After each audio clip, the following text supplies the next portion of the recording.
So how did Mexico lose Texas? Or for that matter, how did it lose 55% of its territory?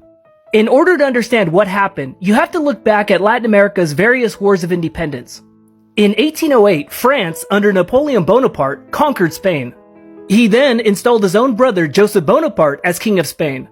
And contrary to what you might have learned, when Mexico and most Latin American countries declared independence, they were actually declaring independence from Joseph Bonaparte, not the traditional Spanish monarchy.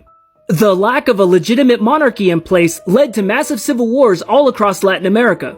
And that's when the British stepped into the picture. While Latin America was in chaos, the British made contact with independence fighters in Latin America by opening up Scottish Rite Freemason lodges across the region. Yes, the Freemasons. These included people like Simón Bolívar, José de San Martín, and others, who were financed by the British with money, weapons, and mercenaries. As early as 1813, Scottish Rite Freemason lodges were also established in Mexico. Now, while life was chaotic in Mexico, the King of Spain, Fernando VII, was still a popular figure. And right around 1814, he was restored back into power in Spain. After which, the colonial government in Mexico began offering amnesty to former rebel fighters. And many ended up ceasing hostilities, and from 1816 to 1820, independence movements in Mexico had largely died down. But there was still a handful of newly recruited liberal Mexican Freemasons that had ongoing ties with the British and the United States. For them, transitioning to independence and establishing close ties with their new Anglo-American allies was considered to be a better option. This is still the state ideology of Mexico, but we'll get back to that later.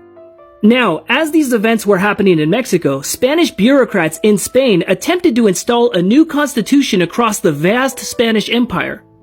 And this angered both the colonial elites and some liberal rebel fighters, mainly because the constitution was going to subject everyone to a newly established parliament in Spain, rather than have the kind of direct relationship with the King of Spain that they had had for the previous 300 years. In other words, Mexico was going to lose a lot of influence within the Spanish Empire.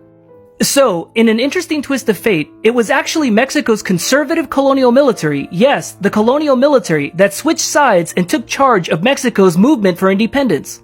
And in a brief moment of solidarity, both liberals and conservatives came together to secure Mexico's independence. Now, I want you to stick around for the next video because we're going to find out what happened to Mexico's northern territories.